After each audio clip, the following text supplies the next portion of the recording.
everyone. Welcome to today's episode of High Performance by the Word. I can bet you've been enjoying the programs we've had with you so far.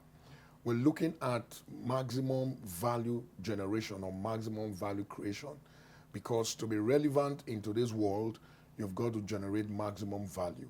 And this program certainly will enable you develop maximum value so that you can be as relevant as you want to be and as relevant as you choose to be. We'll be looking at a very important topic today. It's something that has to do with leading people or leadership, but it's an essential aspect of leadership. It's called coaching, which a lot of leaders miss. And if coaching is absent from your leadership can never be effective. And so we'll be looking at the elements of coaching, the importance of coaching today. And that's what we're going to be talking about in today's episode. We'll go right on break right now, and we'll be back shortly.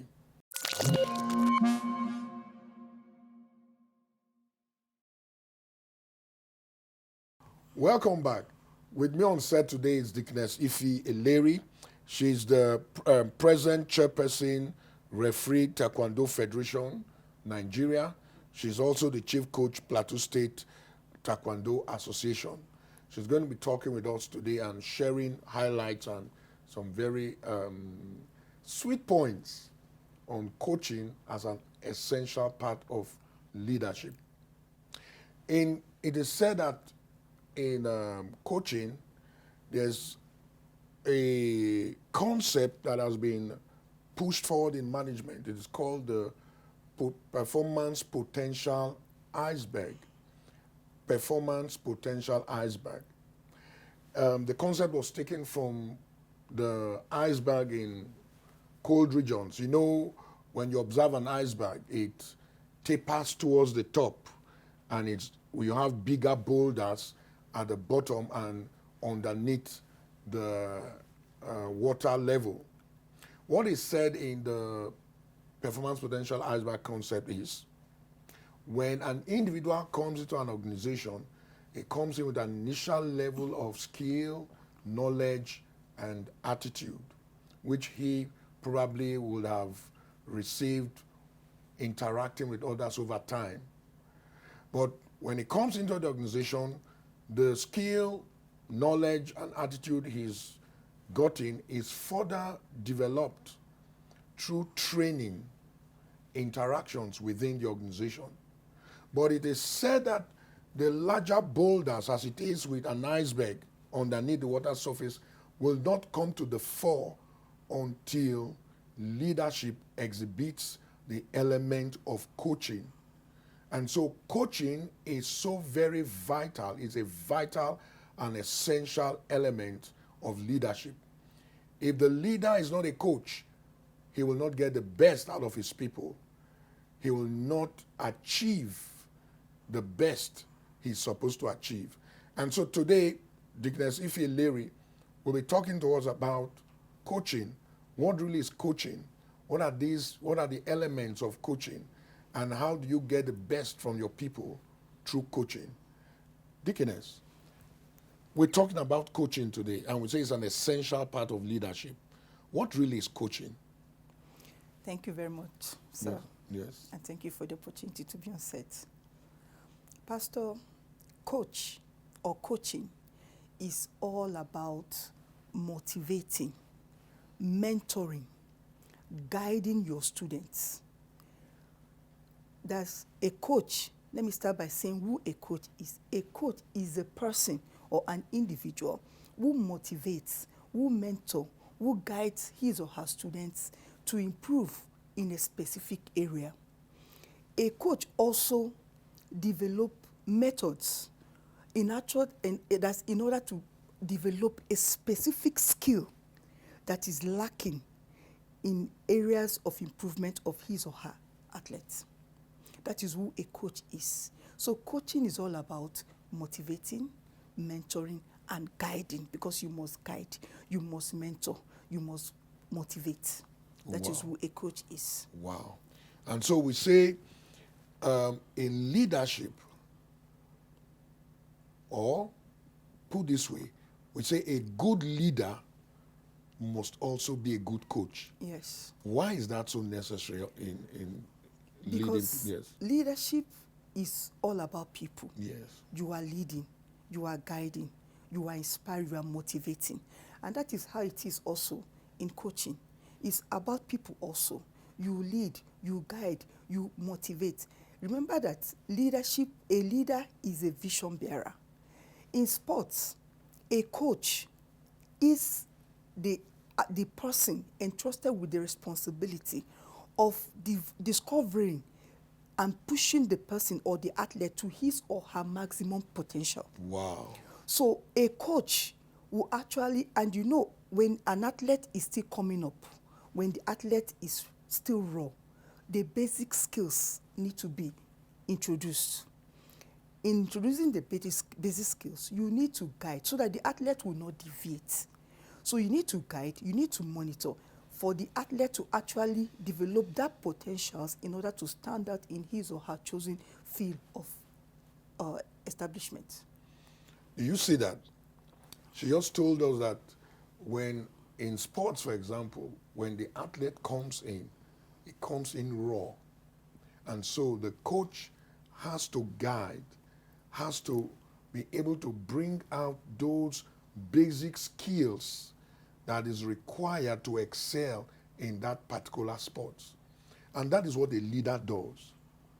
A leader takes his person or his people and knowing them individually begins to build up those skills that he, the leader, requires because he's the vision bearer, like Deaconess tells us. That's those skills that the leader requires to achieve the purpose or the goals he wants to attain to. And so he has to take his time to build and to develop to ensure that those raw potentials come to the fore. And there was something you said, Deaconess. You said it is only through coaching that those potentials, those giant potentials, come to the fore. Yes, Pastor. Well, talk to us, Deaconess. You know, a coach is a father. Wow. A coach is a mother Wow. to his or her athletes. Yes. So parenting plays an important role in coaching. So you can parent someone that you didn't give birth to. Yes. And it's very essential in coaching. Very, very important. So that parental love, that parental guidance, that parental care must definitely be there. Because these are athletes. They are your children also. So you have to embrace them. You have to motivate. You have to guide. And you have to correct also. I said parenting, you have to correct. At times, they might have a mindset of their own. And you being the coach, you know that with this attitude or idea, you will not actually achieve the purpose of what you actually want to achieve from the students. So you have to correct. You have to discipline. Because like my area of specialty, discipline is key. And in sports generally, an athlete that is not disciplined cannot go far. So you have to introduce that parental care and guidance from the scratch. So that is what coaching is all about. Being a technical director, being a manager is not the same as a coach. Wow. Did you hear that? Being a technical director, being a manager is not the same as a coach. And that's where many leaders miss it. Because they feel that leadership or leading people is probably bullying or forcefully instructing or trying to dominate people. But you just heard it. Being a manager or being a technical instructor is not being a coach. He said in being a coach, there has to be that parental care. And it reminds me of a man of God, Pastor Chris. And that's why I always say on this program, Pastor Chris is one of the greatest coaches in the world today. He enforces discipline, but at the same time, he shows that parental concern to bring out the best in the individual. And that's what coaching is all about. And that's why you must go on the Pastor Chris Digital Library and get materials to build yourself and bring out those potentials for real success. And not just even going on the library alone. From time to time, create time to hear him personally and come visit our programs and our churches sometime. Deaconess, we're still on coaching. Can you probably give us some life examples of certain individuals that had come in with their own mindsets, who they had skill, they had potentials, but if you had not handled them the way you did, coaching, they probably would have turned out to be something else? Thank you very much, sir. Yes. I'll use my sport as an example because I happen to be the chief coach of my association. Yes. I have several athletes, but I have one in particular. She's an outstanding athlete, but she has an attitude problem. Deaconess, I'm getting so wrapped up in what you're about to say, and I don't want us to miss anything from this. Deaconess is about to tell us some very important things about coaching, real life experience. So right after this break, we'll hear all that Deaconess has to say. Do not turn that dial.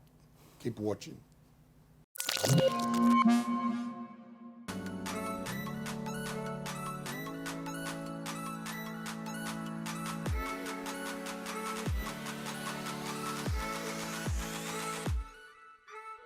When it comes to the things of God, you do not need assumptions, you need truth. And that's why every week on Modification, my friends and I will come together to listen to a message from our man of God, Pastor Chris Oyekilome, because it's that truth that gives us clarity.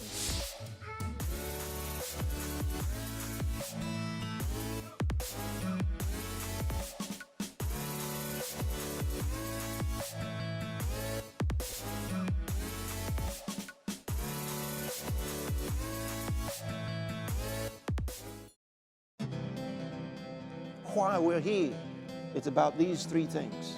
We're here because of the man. We're here because of the message. We're here because of the mandate. Who is the man, Jesus Christ? What is your conviction about his personality and purpose?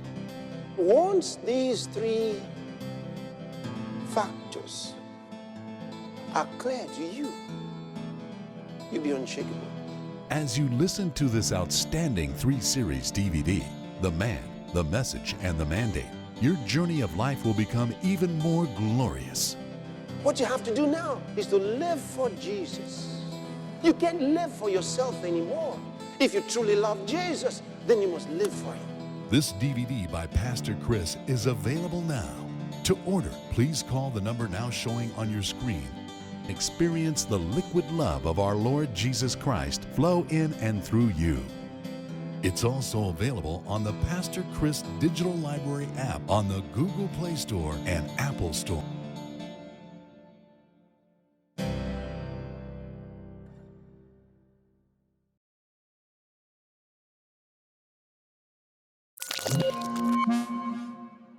Welcome back. I hope you're still on course.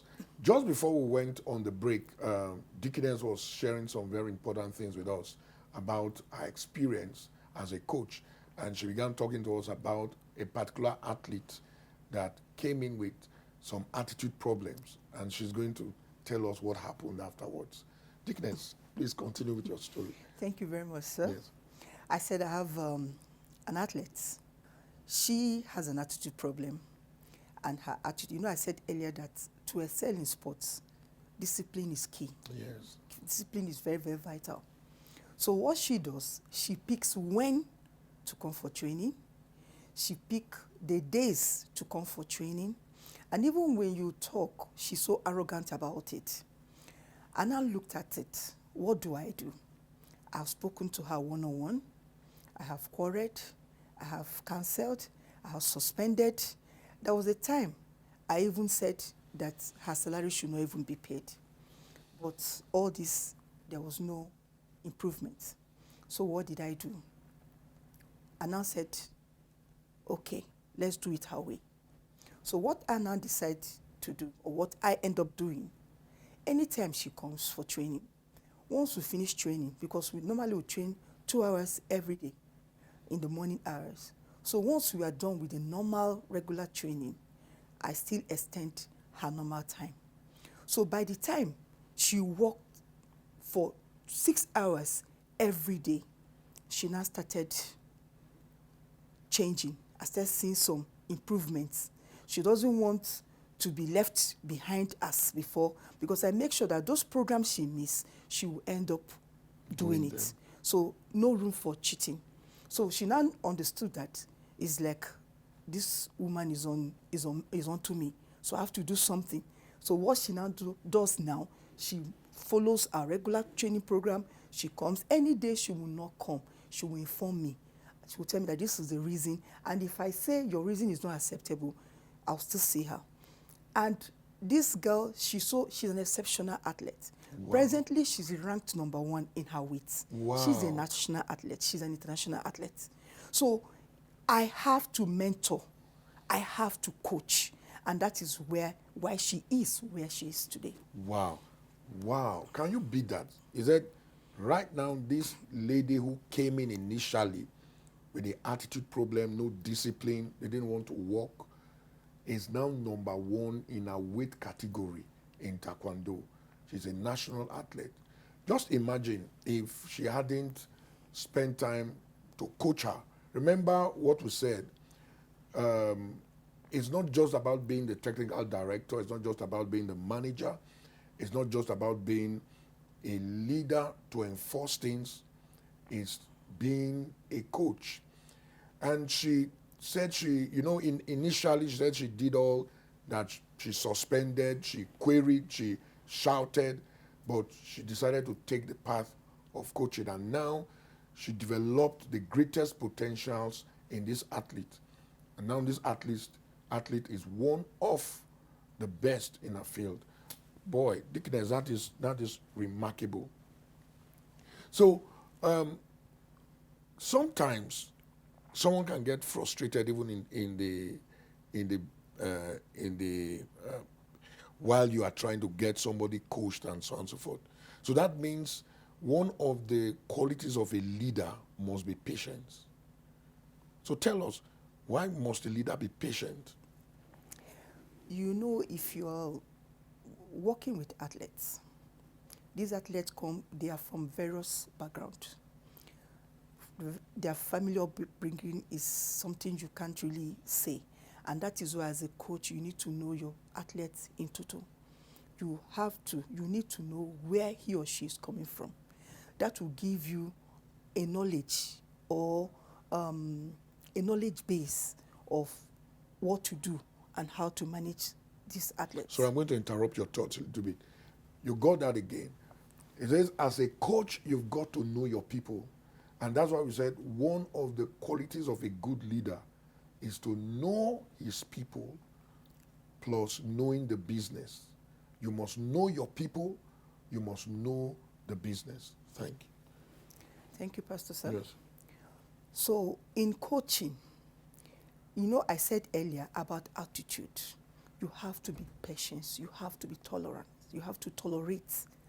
Because if you say you send them away, Yes. who will do it? That's the truth. You are the one to do it. So all you need to do is to work out a plan, a strategy on how to control and manage that areas of inadequacies. So you have to be patient. You don't get angry. You have to tolerate their behavior. At the same time, develop a management strategy that you're able to help manage, that will help the athlete to overcome that inadequacies. That is very, very vital. And for the coach, wow. It's now I'm beginning to understand and to see why a good leader makes things happen. Because now, from what we are talking about, this vital ingredient of coaching, once it's lacking, you might not necessarily get the best out of your people. Yes. And that simply means if you don't get the best out of your people, you will never get things done. And that is why everybody cannot be a coach. Yes. We have managers, we have team managers, we have trained, but a coach is, in fact, coaching is one of the most challenging parts of sports, because you need to be patient, you need to be full of love. You have to love these children, these athletes, as your own. You have to correct, you have to discipline, you have to monitor, you have to guide, you have to inspire, you have to motivate. You have to guide, you have to inspire, you have to motivate, you have to discipline. Can you tell us some more about discipline? How, because these are qualities that you must instill if the coaching work must come out good. Is that not right? That means motivation is part of coaching. Yes. Inspiration is part of coaching. Yes. Guiding is part of coaching. Yes. Discipline Yes. is part of coaching. Yes. Can you throw some more light on discipline? Pastor, discipline is very, very essential in coaching, because it takes discipline to make you do what you need to. It takes discipline to make an athlete come out for training. It takes discipline to actually motivate you to endure your training section. It takes discipline, because when an athlete is not disciplined, Pastor, is a big challenge. There's a limit to the level of the athlete's achievement. The athlete cannot achieve more. And when you get to the level of being a professional or the level of being a star in your field, it's discipline that will make you come back to your training ground, your gym, to train. Because when you get to that level, you need discipline, because you need to train ×2 of your initial discipline, of your initial level, in order to maintain your status quo. Yes. So discipline is very, very important. Wow. You've heard from her. Discipline is very, very, very important. And she's been referring to sports in explaining the importance of coaching. Yes, sports is a very, very good example. It's a very, very good illustration. But coaching is applicable in all fields. A good leader must be a good coach. Without coaching, you cannot lead effectively. You cannot get the best out of your people. You do not get the best out of your people by bullying them, by commanding or trying to intimidate them. No. So much is required. You've got to inspire them. You've got to motivate them. You've got to guide them. At the same time, you've got to discipline them to bring out the best potentials, working potentials out of them. And that's the same thing the man, Reverend Chris, does. And this is how he's inspired, motivated, guided, trained, and disciplined millions all around the world today. And many are producing the best of themselves and still developing. I would like to tell you again, get on the Pastor Chris Digital Library and get a lot of materials there. There's a material I would like to recommend even at this time. It's a material called Attitude. It's a material, after listening to it, it will inspire you for greater heights. Get on the Pastor Chris Digital Library. And remember, like I always say, one of the best mentors and the best coaches in the world today is Reverend Chris Oyakhilome. At this time, I would like to say thank you very much, Deaconess, for Thank you, Pastor. joining us on High Performance by the Word and working together with the rest of us to impact the viewers out there. Thank you very, very much. Thank you, Pastor Sir. Yes. I'm looking forward to seeing you again. You've got to learn so much on leadership and coaching. And I know you are building up every day, becoming that man, that woman, that young person of value. You're becoming more relevant in your world, because relevance is all about value generation. And this is what we're giving to you on High Performance by the Word. See you again next time. God bless you. Welcome to the Performance Corner. You know, with the Performance Corner, we give you a word to take home.